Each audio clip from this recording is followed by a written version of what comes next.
Baik, pertama-tama saya ucapkan terima kasih kepada moderator Bapak Dr. Yan Everhad. Bismillahirrahmanirrahim. Assalamualaikum warahmatullahi wabarakatuh. Selamat pagi, salam sejahtera untuk kita semua, salam sehat, salam bahagia, salam budi luhur. Oke, pertama-tama kita patut bersyukur pada Allah Subhanahu wa taala kita dipertemukan pada pagi hari ini yang saya kira cuacanya cukup cerah ya dalam kegiatan kuliah umum yang saya kira luar biasa temanya mengenai metodologi penelitian. Yang kedua, saya ucapkan terima kasih juga atas undangan dan juga kesempatan diberikan oleh seluruh panitia kepada Bu Rusdah dan mungkin seluruh tim. Kemudian juga yang saya hormati gitu kan ya Pak Wendy Usiono sebagai Rektor Universitas Budi Luhur, yang saya hormati juga Bapak Dekan FTI, Bapak Dr. Deni Mahdiana, dan juga tak lupa saya ingin menyapa Bapak Romi Satriawahono ya. Ini salah satu guru saya juga ya Bapak Ibu semua, karena waktu saya belajar S1 dulu juga salah satu referensi yang sering saya baca adalah mungkin situs, mungkin Bapak Ibu masih ingat ada ilmukomputer.com ya. Yang juga salah satu yang menginspirasi saya untuk banyak menulis. Saya banyak belajar menulis itu dari Pak Romi ini mungkin secara tidak langsung, karena salah satu mungkin buku yang saya terbitkan pertama ya di ilmukomputer.com atau ya di ilmukomputer.com. Baik, izin share ya Pak Yan ya. Silakan Pak Ya. Solikin. Baik, saya di sini sebagai mungkin mengawali kegiatan seminar pada pagi hari ini, teman-teman semua mahasiswa mungkin atau Bapak Ibu dosen yang saya hormati atau mungkin peserta umum gitu ya. Izinkan mungkin sedikit share. Saya nggak berani mungkin menyampaikan materi terkait metodologi penelitian. Itu biar nanti pakarnya saja lah gitu ya yang menyampaikan. Tapi mungkin sedikit saya akan mencoba menyampaikan atau sharing lah ya, boleh dibilang terkait dengan ujungnya dari penelitian, yaitu publikasi ya. Dan ya publikasinya nggak usah mulu-mulu lah gitu ya, di jurnal yang mungkin terindeks Sinta gitu ya. Kalau publikasi yang keren-keren nanti urusan Mas Romi lah gitu ya. Nah, karena kenapa ini motivasinya saya menyampaikan ini karena Bapak Ibu gitu ya dan juga teman-teman semua di Magister Ilmu Komputer Ilmu Universitas Budi Luhur kebetulan ya memang untuk sebagai salah satu syarat kelulusan adalah memiliki publikasi ya jurnal ya, dan syarat minimalnya adalah terindeks Sinta 3 kalau nggak salah ya. Nah, artinya kita memang minimal banget ini. Syukur-syukur nanti sampai ke jurnal internasional. Baik, Bapak Ibu yang saya hormati, mungkin sedikit perkenalan gitu kan ya. Saya cuma dosen biasa gitu kan ya, yang mungkin sedikit senang berbagi juga di situs maupun di YouTube gitu kan ya. Tadi sudah disebutkan saya sering nge-pract web programming, tapi juga risetnya di bidang AI dan image processing ya. Oke, ini channel saya, sedikit promosi. Oke, kemudian ya sedikit pengantar ya teman-teman semua, para peserta, para mahasiswa, apa itu penelitian ya. Nah, saya ambil dari Oxford Language, pengertian dari riset ini satu kegiatan sistematik ya yang menginvestigasi sesuatu ya. Jadi ada kegiatannya itu sifatnya sistematis ya teman-teman ya, dan mempelajari sesuatu tujuannya adalah ingin menemukan satu fakta atau pengetahuan yang baru atau kesimpulan yang baru. Jadi ada dua hal yang penting di sini. Yang pertama adalah kegiatannya memang harus sistematis. Makanya agar menjamin sistematisnya itu diperlukan metodologi penelitian yang tepat. Ya, nanti akan disampaikan banyak oleh Mas Rofi. Ya, kemudian yang kedua tujuan akhirnya sebenarnya adalah menemukan sesuatu fakta atau pengetahuan atau kesimpulan yang baru, dan ini harapannya bisa bermanfaat untuk masyarakat, untuk ilmu pengetahuan dan sebagainya. Oke, itu pengantar. Kita perlu memiliki pandangan yang sama mengenai riset itu. Jadi menurut saya adalah dua hal ini yang penting. Kemudian kalau kita lihat research life cycle-nya secara umum gitu ya, itu boleh dibilang diawali dari ide atau problem.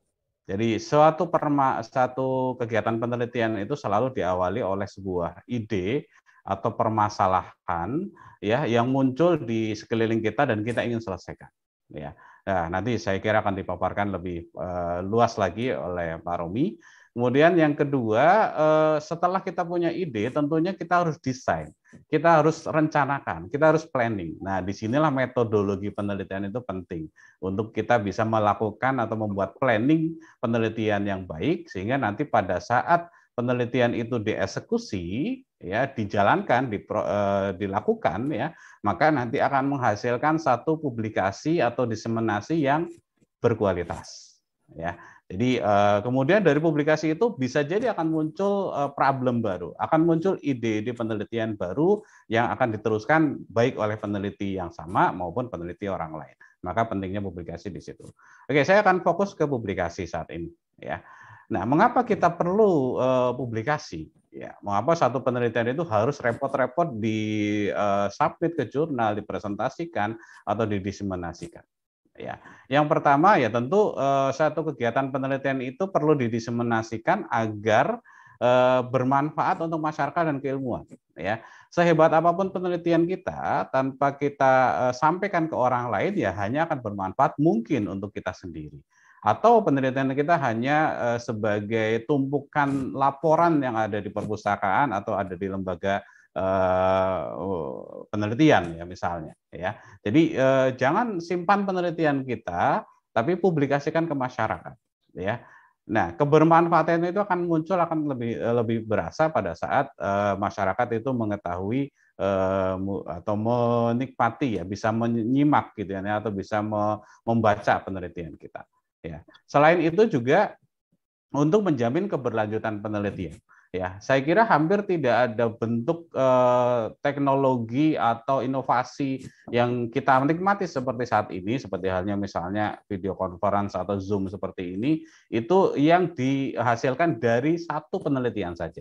Pasti akan ada banyak penelitian di belakang sana, ada banyak rangkaian penelitian yang terlibat ya dalam satu teknologi yang kita nikmati sehari-hari gitu ya. Maka mendiseminasikan, mempublikasikan penelitian itu dalam rangka menjamin keberlanjutan dari kegiatan penelitian. Ya, dan tentunya nanti setelah kita publikasikan, peneliti mungkin akan mendapat reputasi atau rekognisi ya dalam bentuk sitasi, penghargaan dalam bentuk macam-macam lah gitu kan ya, kepuasan batin ya dan sebagainya ya. Kemudian bagi institusi juga tadi disebutkan bahwa semakin banyak anggota institusi atau akademisi itu melakukan publikasi, tentu bagi institusi akan semakin menaikkan reputasi atau rekognisi. Ya, jadi saya kira ini manfaat positif bagi kita semua pada saat kita mau melakukan publikasi hasil penelitian. Ya. Baik, nah lalu bentuknya apa? Apa saja bentuk publikasi penelitian? Secara umum ini yang besar saja karena bentuknya sangat beragam gitu kan ya. Ada dalam bentuk jurnal ilmiah, dalam bentuk konferensi ilmiah atau seminar ilmiah gitu kan ya. Kemudian ada dalam bentuk buku, ya bisa dalam bentuk paten, HKI, hak cipta dan sebagainya. Ya, ya. Nah ini saya kira mungkin lain kali kita bahas, tapi saat ini kita akan bahas mengenai jurnal ilmiah. Ya, jadi bagaimana publikasi dalam bentuk jurnal ilmiah. Nah, dari sisi publikasi ilmiah sendiri secara umum tadi, itu kita juga bisa lihat cakupannya. Bisa cakupan lokal, nasional, maupun internasional.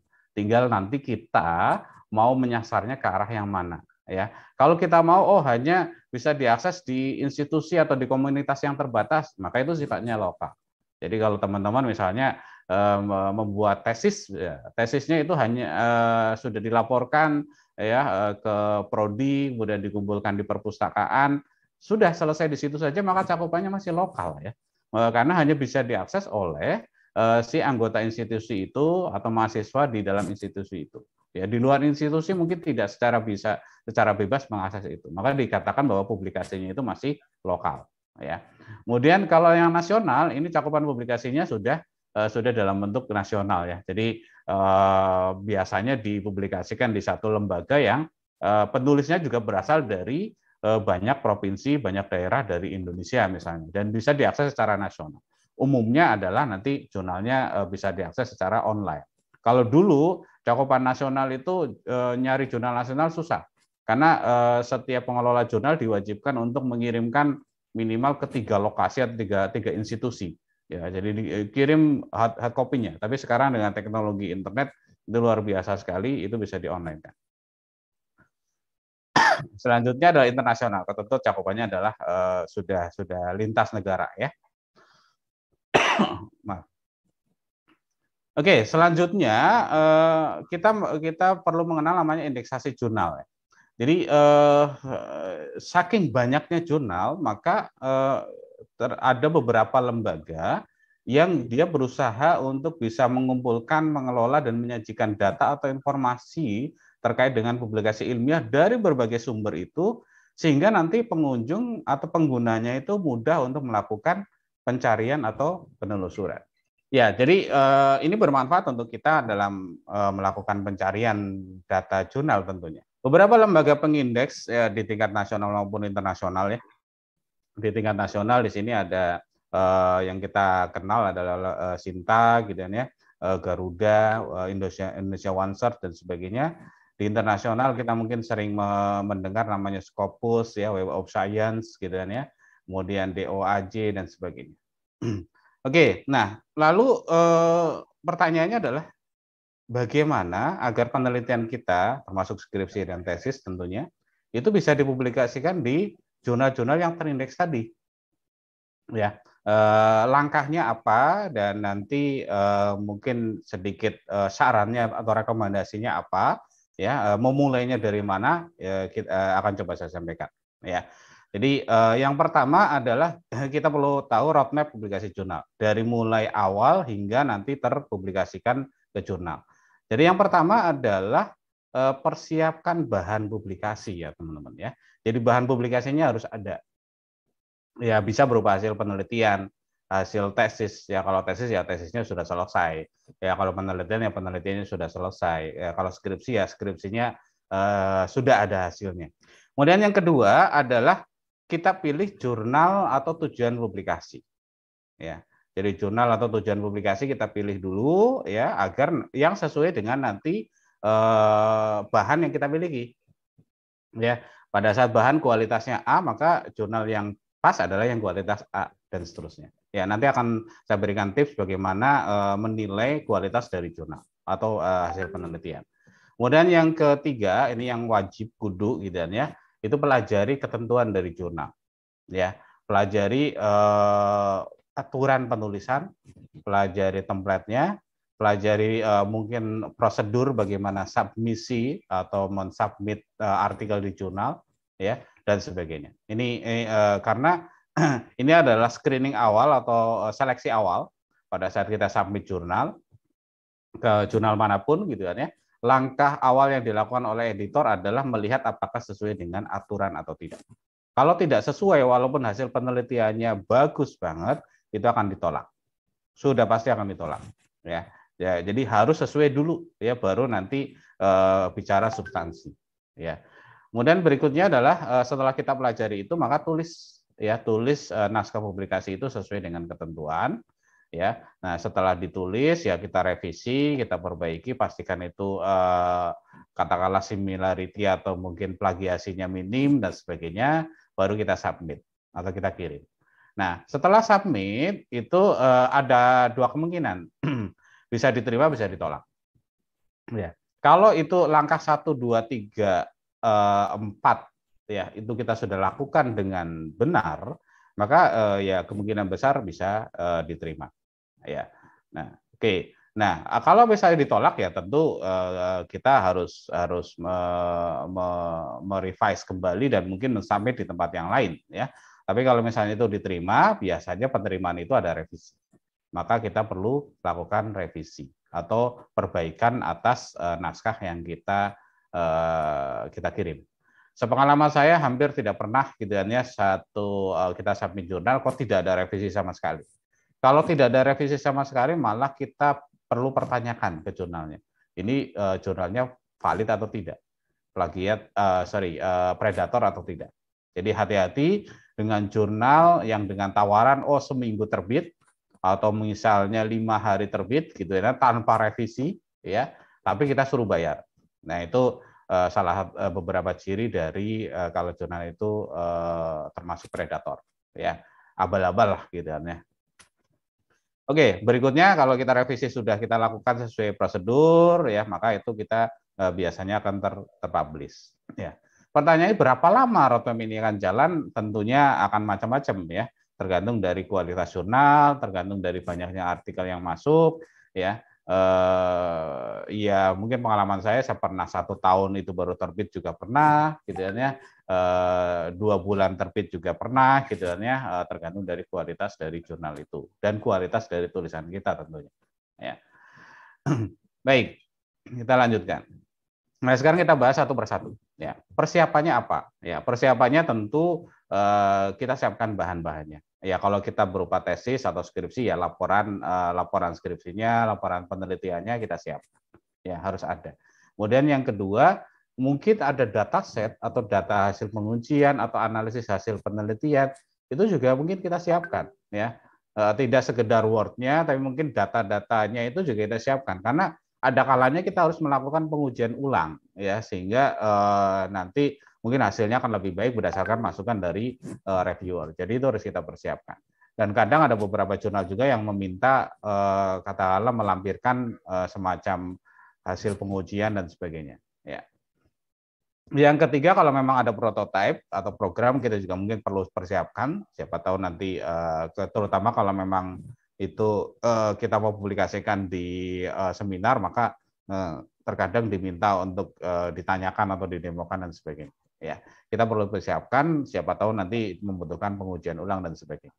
Nah, lalu paper atau referensi utama. Nah, ini kadang terlewat gitu kan ya. Jadi pada saat kita mau menyusun nanti publikasi, tentunya kita harus mengacu pada referensi yang relevan dan juga terkini serta bereputasi.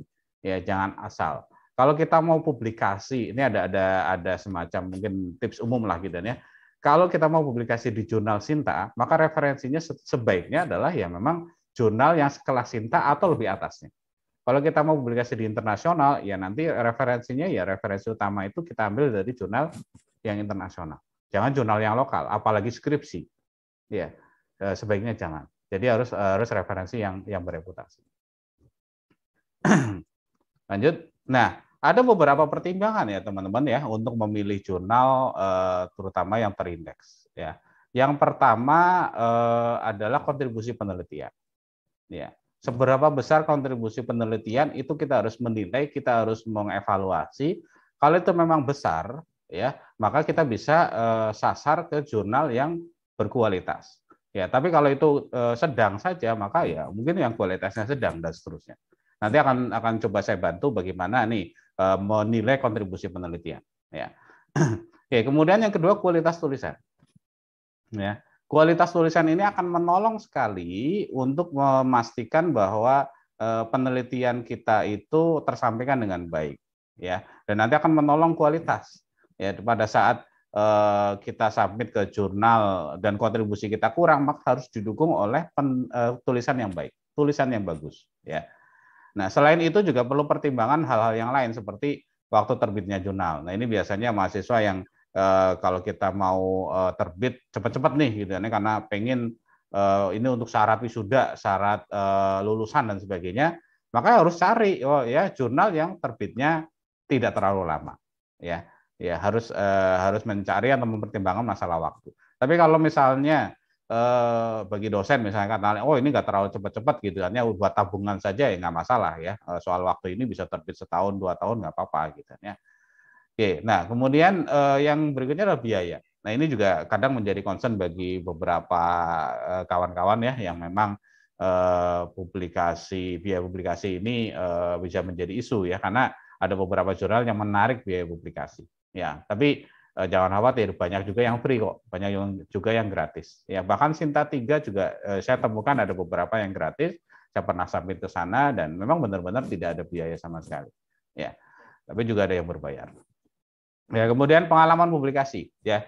Nah, bagi teman-teman yang mungkin baru pertama kali atau mau melakukan publikasi ini, tentunya ini menjadi concern atau constraint ya, atau batasan yang kita miliki, sehingga biasanya kalau yang pengalamannya masih kurang sebaiknya dompleng ya, atau istilahnya kolaborasi ya dengan yang sudah pengalaman, sehingga kita bisa sekalian belajar, kita juga bisa sekalian mungkin berkolaborasi dengan yang lebih senior. Ya, bisa dosen atau bisa teman Anda yang sudah punya pengalaman yang lebih banyak dalam publikasi.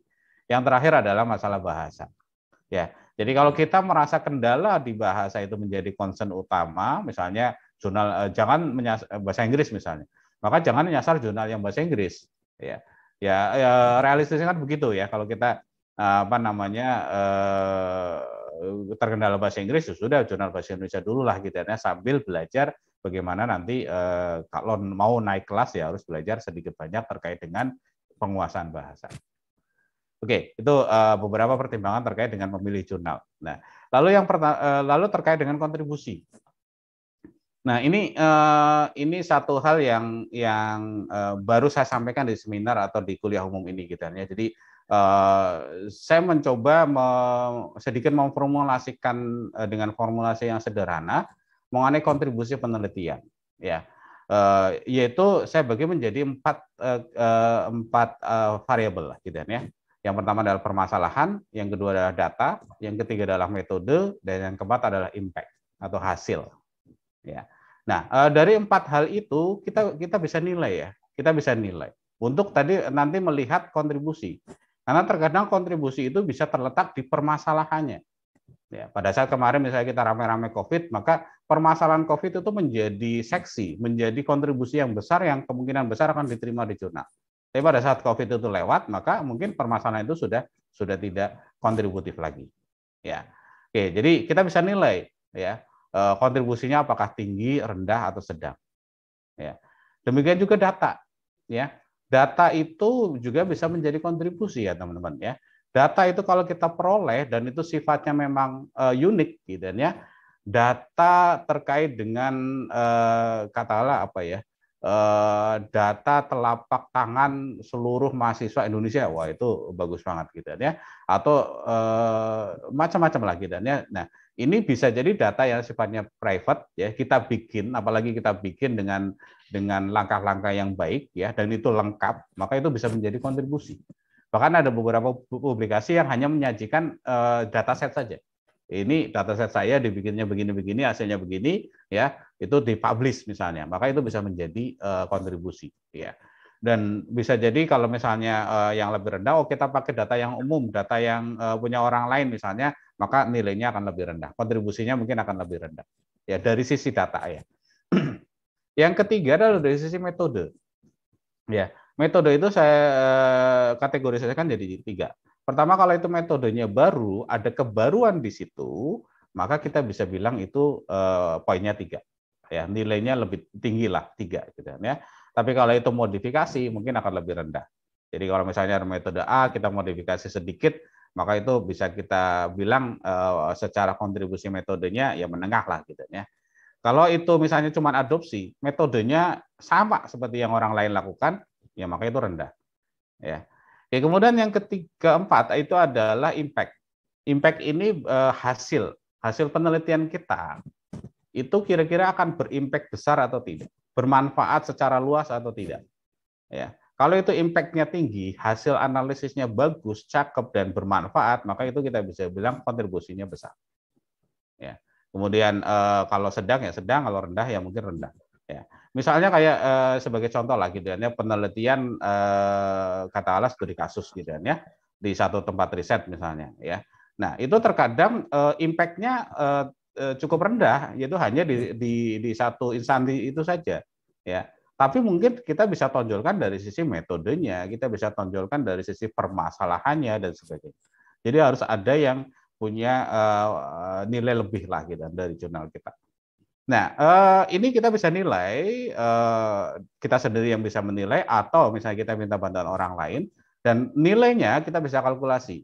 Kontribusi itu kita bisa kalkulasi dari nilai-nilai ini. Misalnya, oh permasalahan tinggi, wah bagus nih.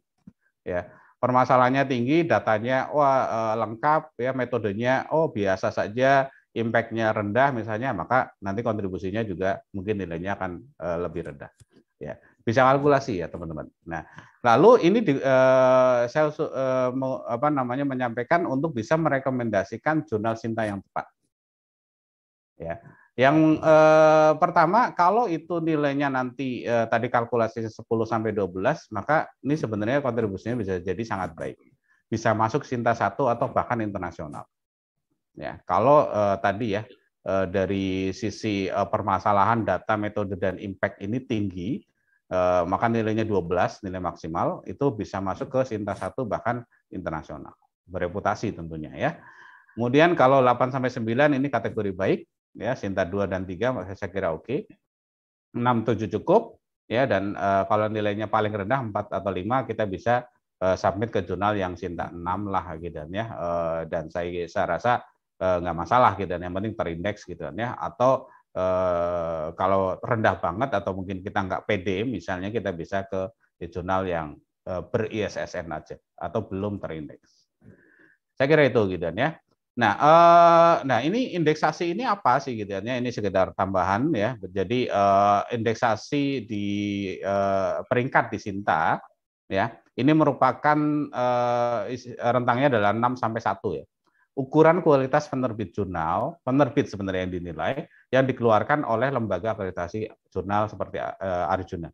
Ya, jadi yang mengeluarkan adalah Arjuna. Semakin ke sana, semakin baik pengelolaannya, tapi juga semakin susah masuknya, semakin ketat ya seleksinya. Oke, itu dari sisi kontribusi ya teman-teman ya.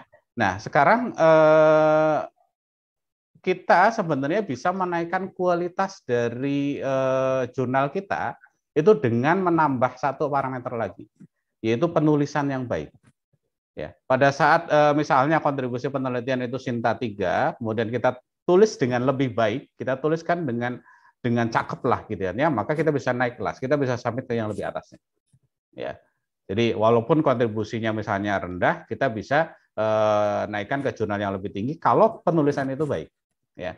Maka ini jadi salah satu senjata untuk kita kalau misalnya kita mau submit ke jurnal yang bereputasi, maka kita harus tulis dengan sebaik-baiknya. Ya. Jadi saya kira itu.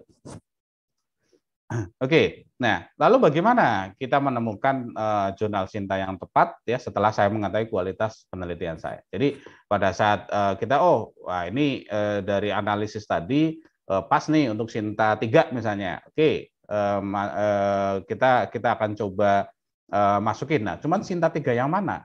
Katanya kan itu ya. Nah, untuk mencari jurnal Sinta sebenarnya mudah sekali ya, karena sudah difasilitasi oleh Kemendikbud ya.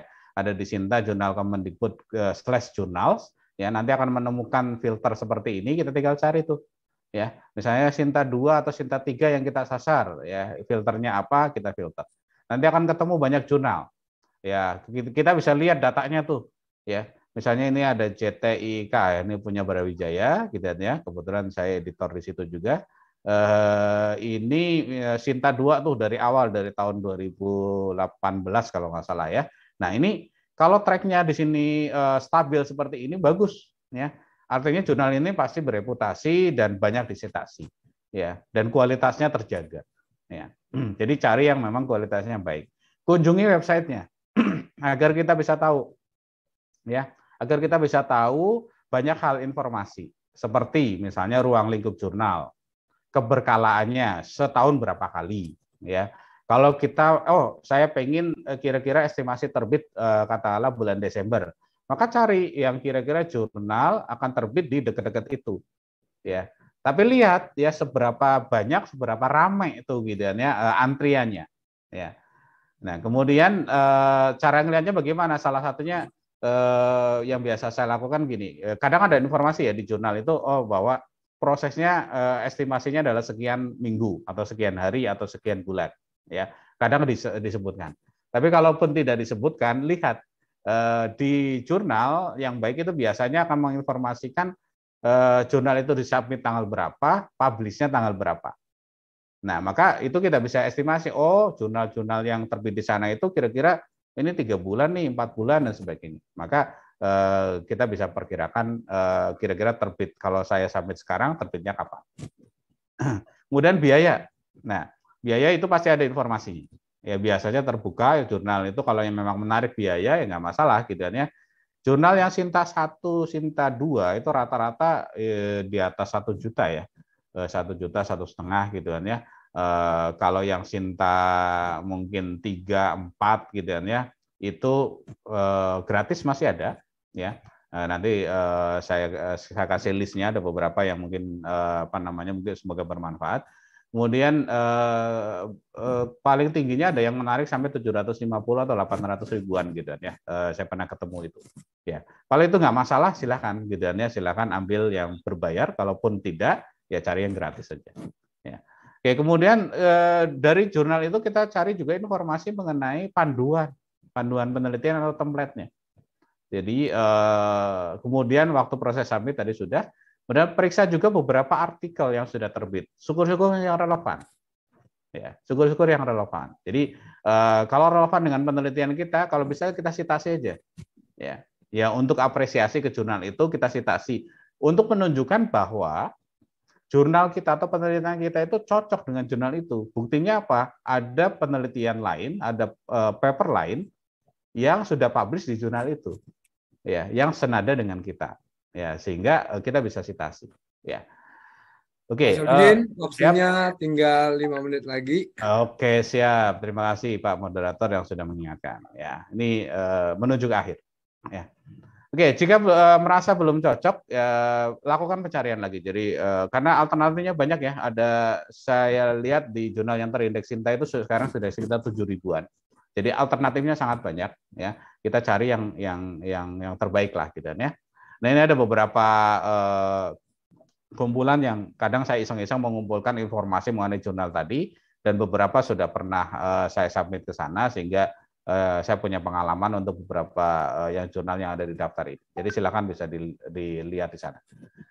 Oke, kemudian lalu bagaimana menulis sebuah naskah publikasi yang baik? Nah, ini saya singkat saja. Mungkin mudah-mudahan di lain-lain kesempatan kita bahas detail ya teman-teman semua.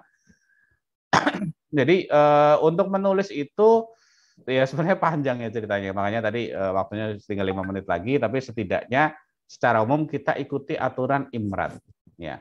Apa itu IMRAD? Ya, IMRAD itu singkatan dari Introduction, Method, Research, and Discussion. Ya. Jadi fokusnya 3 hal itu, fokus penjelasannya, introduction-nya itu harus cakep, metodenya harus jelas, research and discussion-nya itu harus ada. Jangan cuma menyajikan result-nya saja tanpa diskusi. Itu yang kesalahan umum ya. Orang kadang menyajikan hasilnya, oh tabel-tabel, oh penelitian akurasinya sekian dan sebagainya gitu ya. Tapi tidak dijelaskan maknanya apa.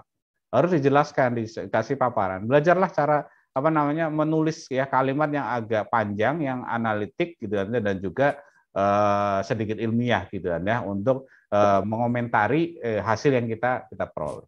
Ya, research and discussion. Nah ini saya kira gambar ini sering sekali teman-teman lihat di internet dan sering temukan ya di banyak-banyak ini. Kapan-kapan kita bahas detail lah gitu ya.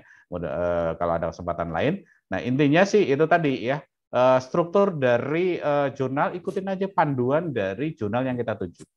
Ya rata-rata itu pasti sama dari mulai judul, abstrak isinya apa, nanti introduction isinya apa, literatur review isinya apa, metodologi itu isinya apa dan seterusnya itu kurang lebih sebenarnya sama gitu ya. Tinggal butuh kita latihan terus ya. Tinggal butuh kita untuk latihan nulis terus. Jangan takut kalau misalnya teman-teman baru pertama kali publish, jangan takut salah. Udahlah, publish saja. Biar reviewer yang akan menilai benar atau salah.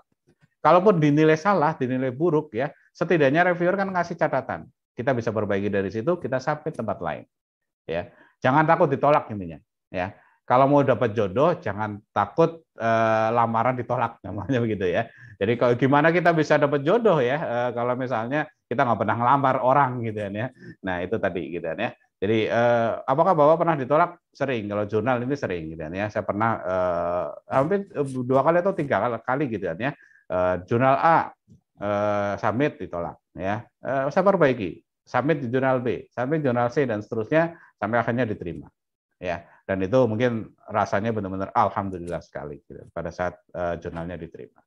Oke, saya kira itu sedikit sharing dari kami gitu ya, berdasarkan terkait dengan publikasi jurnal ya. Lain kali insya Allah kita akan coba bahas lebih banyak lagi ya. Terima kasih ya, mudah-mudahan bermanfaat. Sampai ketemu lagi. Saya serahkan ke moderator. Assalamualaikum warahmatullahi wabarakatuh.